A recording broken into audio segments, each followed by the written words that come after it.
What up, what up, what up, what up? It's your boy Shavar, so for real, no chill. You know what we do, man. We come in here, we give y'all some reactions, man. We got a good one for y'all today. So sit back, relax. Happy Memorial's Day to everybody. Most definitely. You know, hopefully y'all ate some good food. Y'all chilling. Y'all Gucci. And let's check out some of these videos. So let's get into it. I haven't told him anything. Okay, just tell me what you see. Oh my god, come on. Wow, what the fuck? Holy shit. I just saw something. Yeah. What the fuck? Oh, I see that. I feel it. I've been under the influence of mind-altering substances a lot, but I've never seen anything like that. Whoa. I showed over 100 people, and I kept asking myself, how are all of us seeing the same thing? Oh my god. It changing shapes right there. The laser was revealing numbers and letters running in a pattern. They're almost like this big here, and it looks like code. It looked like that was a thick laser. That's why I told you. Something, and I just want to take a picture of it and translate it. Wow. You see that? Okay, so yeah, it's not stuck. No. It's not because of the light. No, it's on its own side. Light is just literally revealing it. And each angle shows you different layers, different ways through it. I could see through the wall.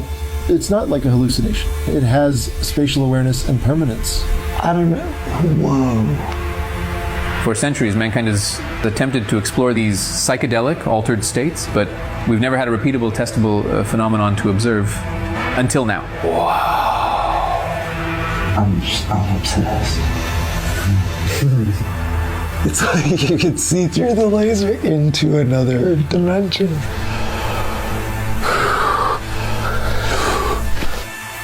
I mean, like, take yourself to that. Like, I just made a connection. Didn't know. With 2 bachelor degrees, there's a real person. Ain't no way everyone here is a real person. Life is a simulation and a legitimate professor has proved it. James Gates, a theoretical physicist at MIT with 2 bachelor degrees and a PhD, found literal computer code embedded in the most fundamental building blocks of reality called strings. Now, string theory is a tough one, but I'm gonna break it down for you in a way that an 11-year-old would understand. So if you don't get this, hey, go back to grade 5, bruh. Alright, so we got my boy Einstein's theory of general relativity, which is basically just a theory of everything big. Planets, gravity, the universe, all the way back to the Big Bang. Then we got the new kid in town, quantum physics. This is the theory of everything small, like particles, atoms, and molecules, where the general laws of physics like gravity don't apply anymore. The same is true the other way around. Quantum laws don't apply to regular-sized physics. So we got general relativity, everything big, and quantum physics, everything small. Like, yo, dig. But both of these realms have the same parent, the Big Bang, at which point everything that is now big used to be small. If the small can become big, then quantum and general relativity need some sort of theory that can unify them. That is string theory. What happens to the big when it's small? What happens when you zoom into an atom? You see protons and neutrons in the center with electrons all around it. Now, what about inside a neutron? Even smaller particles called quarks. So how deep does the scale go? Conventional science will tell you there's nothing inside these quarks. But string theory suggests there's a tiny filament or a string of pure energy that exists inside of them. And just like the string of a guitar vibrates and creates different sound based on its shape and tension, the strings in string theory vibrate. But instead of sound, they produce matter in the form of particles. This completely changes the way you look at the world. Every particle in the universe is just a string vibrating at a different frequency, and every vibrational pattern has its own associated particle. So if you break anything down far enough, we're all just energy vibrating at differing wavelengths to form matter. Although it's still just a theory, this would link general relativity to the quantum realm and form what is known as the theory of everything. Okay, yeah, cool. Now where is this computer code found? When Dr. James Gates took a look at a set of equations derived from string theory, he found binary code, error correcting code used for compressing data on a computer. A sequence of ones and zeros, the same code that is used by popular search engines, which according to him, who has a PhD in theoretical physics from MIT, doesn't just resemble computer code, it literally is computer code. Meaning, if we break matter and energy down far enough, we eventually find compressing computer code etched into the very fabric of reality. So, who wrote this code? Are we living in, dare I say, a simulation? Ain't no. Yo, that John was wicked, bro. I tried to get a laser working so I could actually do the test. I had a little laser, but I ain't got the battery for it. I'm mad because I want to actually look at it, but I naturally see things, so I don't really need to know. But at first they started off with the laser, then they broke it down into quantum physics and going down to the smallest atoms and particles and stuff like that. String theory, the whole nine. Have y'all ever seen Ant-Man? You ever seen Ant-Man? Then you would know that. Remember when he could go big, right? He could transform and get real big. But remember when he got real small in the movie and he almost died? And he went down to like the smallest than the atom, like the smallest particle that, beyond weighable. And as you get into different heights and if you go higher, dimensions change. So say if I was as massive as the earth, if I was bigger than earth, massive as the sun, the dimensions will be different for me, particularly the way I viewed it, my perspective, opposed to if I'm human form, if I'm bigger than that, smaller than that, opposed to if you are smaller than an ant, smaller than a particle, smaller than an atom. If you went down, the dimensions would be different than that, but the universe would, and the perspective and everything will look bigger than what you are at that level. So breaking down the frequencies and how everything's connected and everything is really pure energy, I really, you know what I mean? It make you think. But I feel as though that's real, as you dive in and you move smaller and smaller, things start to break down, start to change. So really, nothing in this reality is physical. Everything is off of vibration, off of a frequency. And once you tap into that frequency, you can manipulate your environment and make you think. Definitely. Man has shared a life-changing decision that has transformed his perspective and overall well-being. For over 2 years, he has practiced celibacy, stepping away from sexual relationships and distancing himself from friends who maintained habits he no longer wanted to be a part of. Instead of just saying, okay, I just quit. Because that word right there and quitting, your mind start fucking with you. You might get around other people that's still doing what you're trying to quit from. So it's not just about quitting. It's about allowing yourself to get around from the distractions of what you're trying to quit from. Like if you're trying to quit from not fucking so much, right? But your boys are constantly going to the strip club and going to the club, then you have to discipline yourself and say, okay, I can't hang around these guys no more. And if they're not willing to understand that I'm fasting from it and I want to stop it, then I can't be these guys' friends no more. My girl and I broke up maybe 3-4 years ago. I was going through such a shit divorce that lasted 7 years. That played a role in why it took so long to drop Muddy Waters as well. 7 to 8 years of straight court divorce. I had so much on my plate. And I actually fasted 2.5 years. No fucking, no smoking. Wow. Straight 2.5 years. And it was the best thing I could have ever done in my life. Celibacy, 2.5 years. No smoking, 2.5 years. And it was the best thing and believe me, I wanted to. I was fighting it. I was fighting. I was sweating. I was in my house going crazy because I lived alone. I live alone. So I was in my house going crazy. I was constantly talking to myself, me and God, and we just back and forth. You would think that it was people living in my house, how much I was talking to myself, but I made it. And it was the best thing I could have ever did in my life, Reggie and Jake. And it cleared out so much distractions. Now my reception is more clear now, and smoking to quit it is nothing for me now. Having no sex is nothing for me now, because it was all feeding the flesh. And that's basically how the world is turning now. We're feeding the flesh. We're feeding what's good for us, which is not maybe good for the soul and spirit. So once I did that, long story short, I was able to control how I move, what I like, what is not good for me, my soul, my mind. So anyone that's trying to just cut out something indefinitely, try a fast first, and then maybe try it with some friends so you can support each other along that road.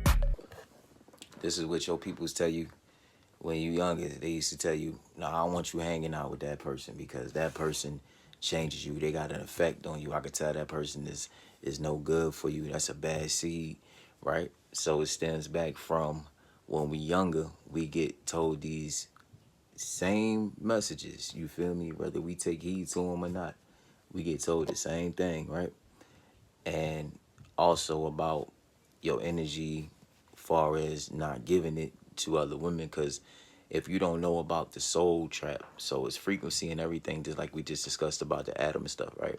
So when you ejaculate into a woman, right, you put in your energy into her. For now, she's the carrier and she's the vessel that holds on to this stored data, whether you know it or not.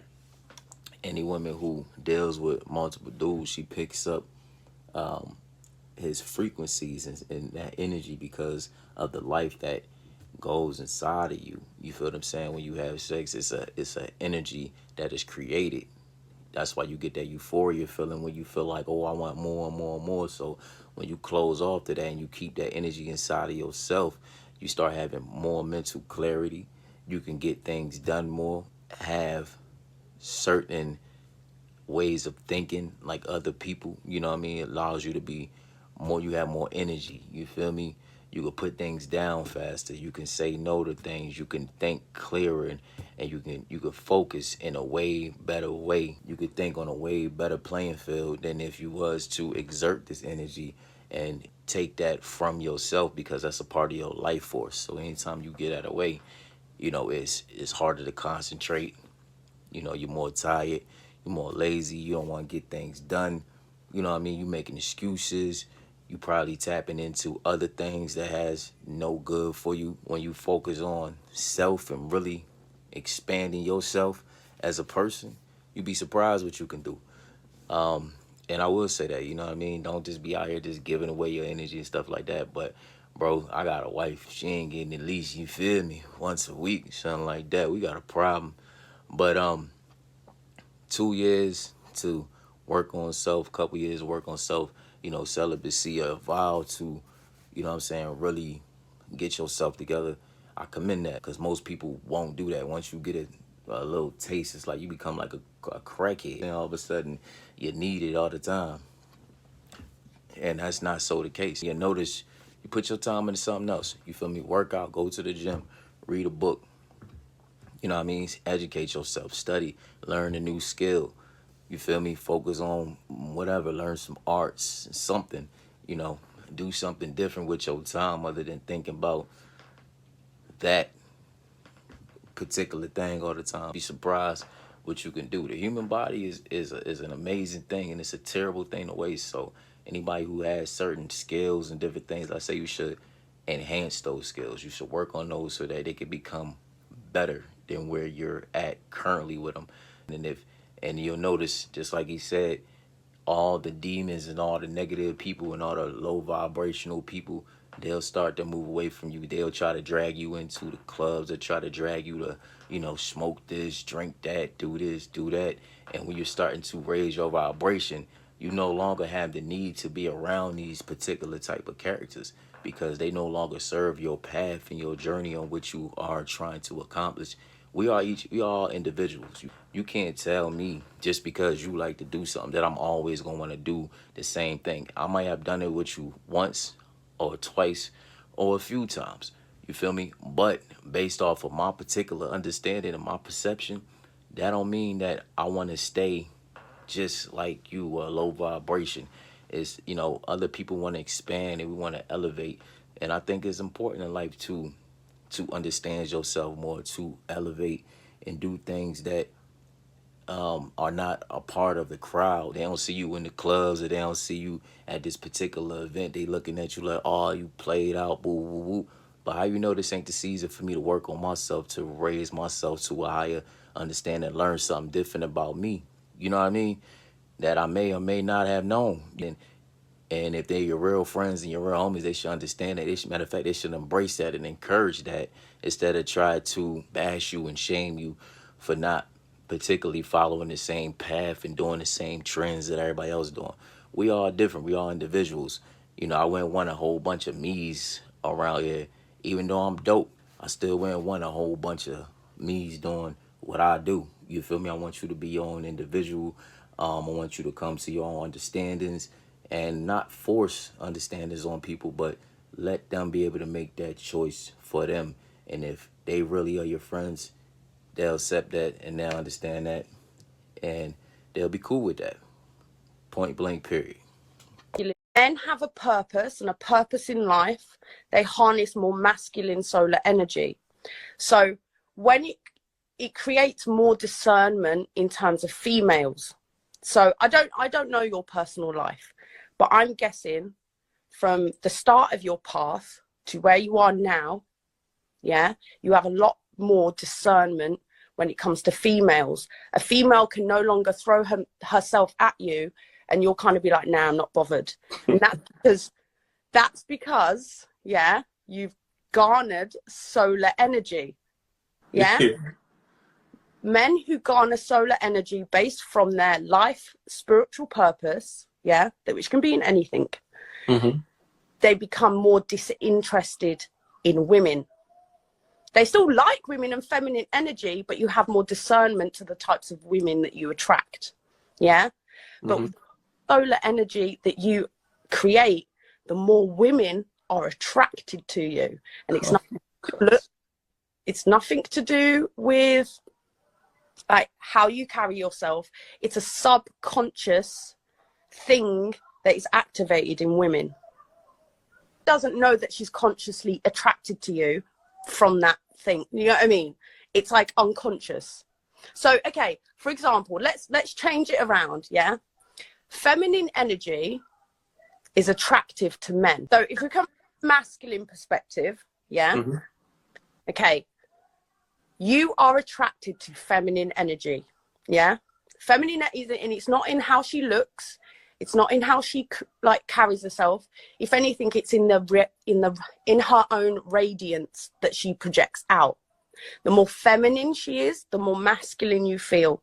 It's an energizing energy. So if you ever been around a really super feminine woman who's soft in her nature, it's like a breath of, and this is what the book says, it's like a breath of fresh air to you. Yeah. You can either have a warm, hot woman, a hot feminine energy, or a cool feminine energy. And depending on what's going on in your life, say if your life feels stagnant, yeah, and you're kind of bored, then you need a hot feminine energy. It's normally a fiery woman. She gets you going. She gets you feeling energized. And if you're in a stressed position, and this is what happens when you're in a relationship that's stressful, you then want to attract a cool, soothing, healing woman. You attract the cool type, like that's what you want. It's kind of like drinking fresh beverage on a hot day. That's how feminine energy feels to you. She do got a point, you know, in certain aspects.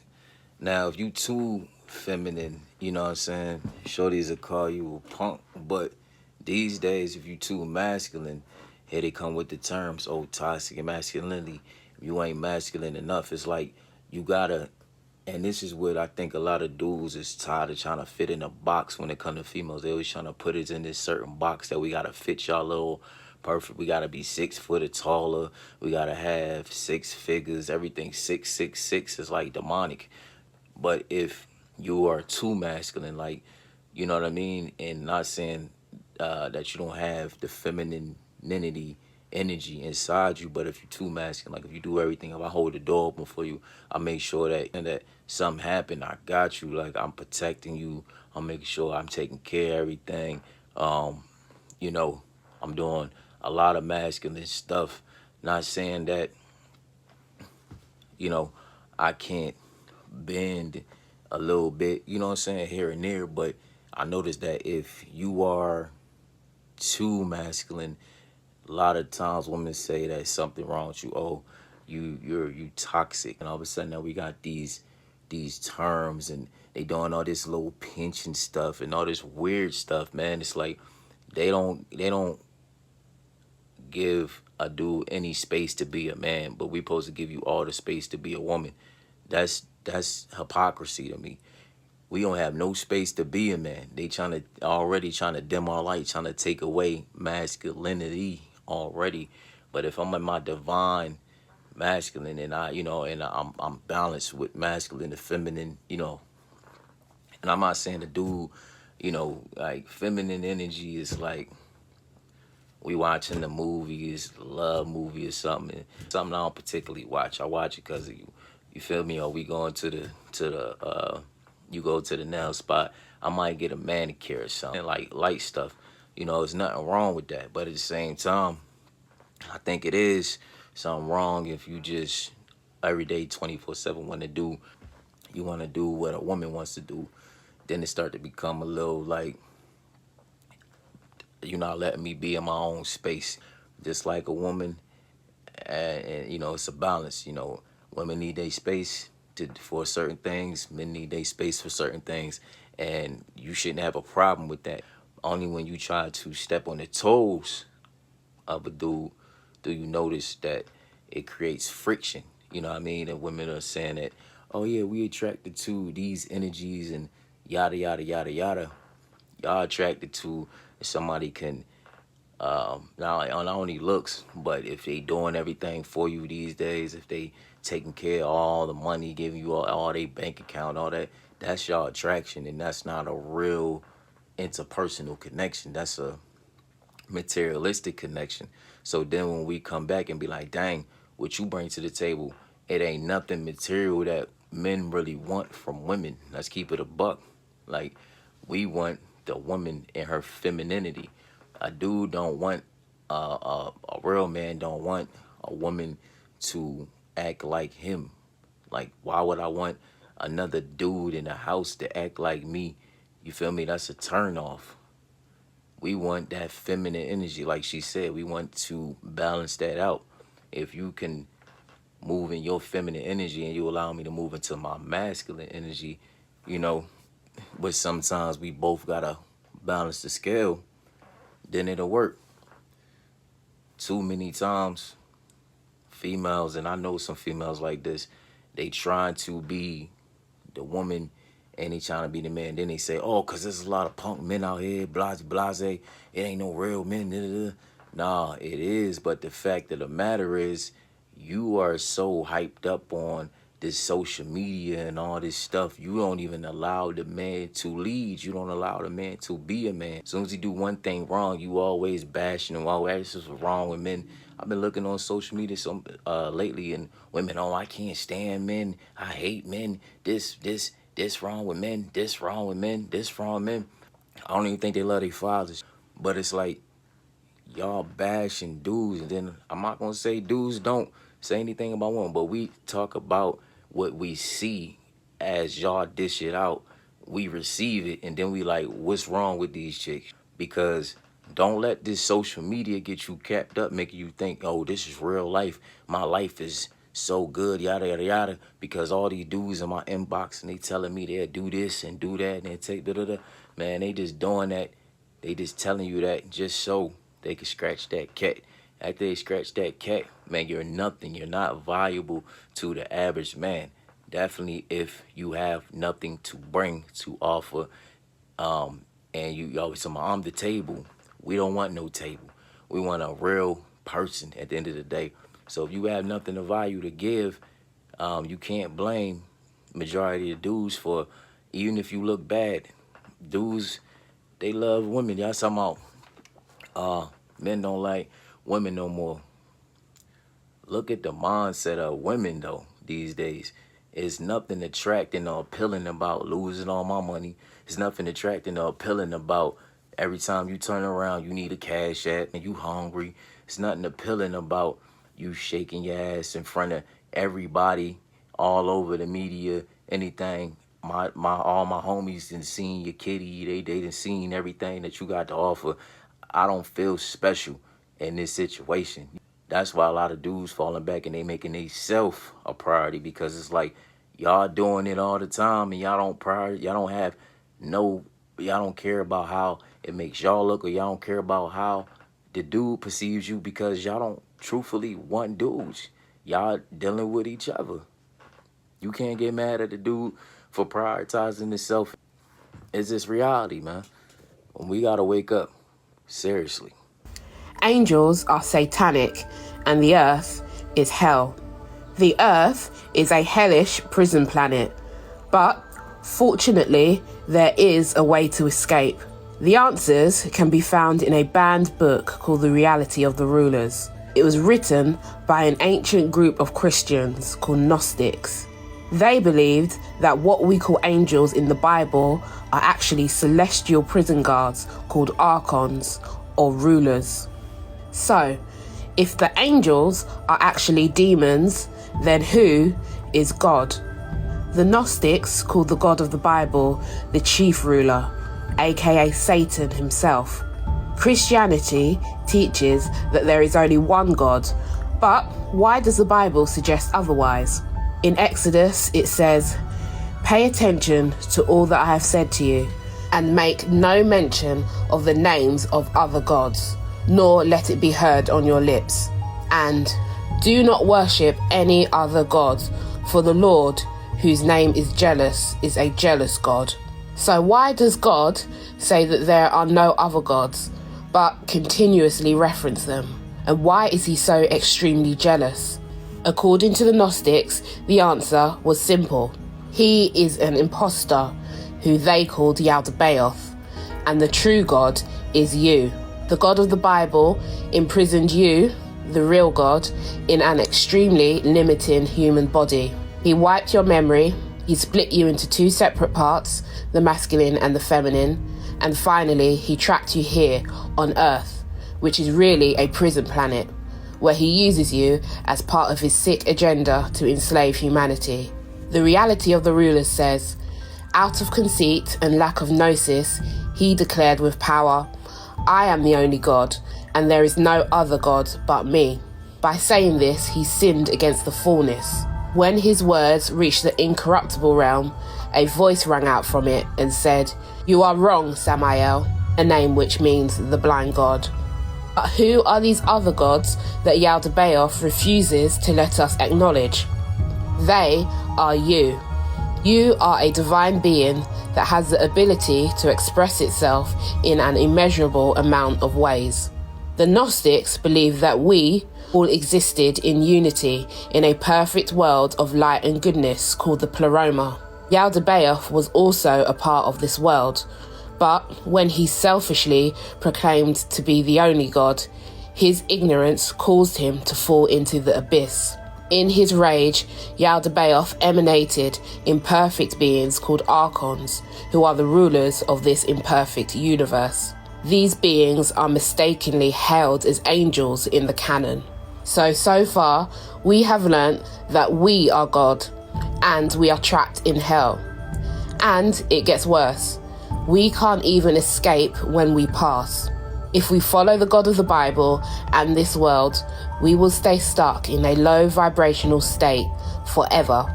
This will cause our souls to incarnate over and over and over again, from body to body to body. Ladies and gentlemen, that's about to wrap it up for this segment of Crib Talk. I was going to go a little longer, but it seems as though we're running out of time, so we're going to wrap it up.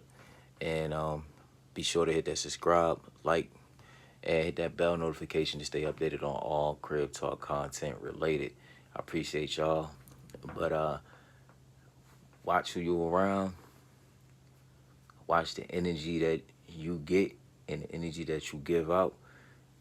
Know that this world, you just stuck in a play of reality, and you get to choose to make it however you want to make it. So if you want a good reality, man, you got to start being the person that's behind the scenes writing a good script for yourself. That's all you got to do. You want to make it through, then you got to write a banging script. You feel me? Because you are the author of your own reality. And once you realize that, you can make anything happen. Peace, love, take care to the next episode. We gone. We come from the bottom, so just getting battle tested. Which month you can see these days ain't looking no better.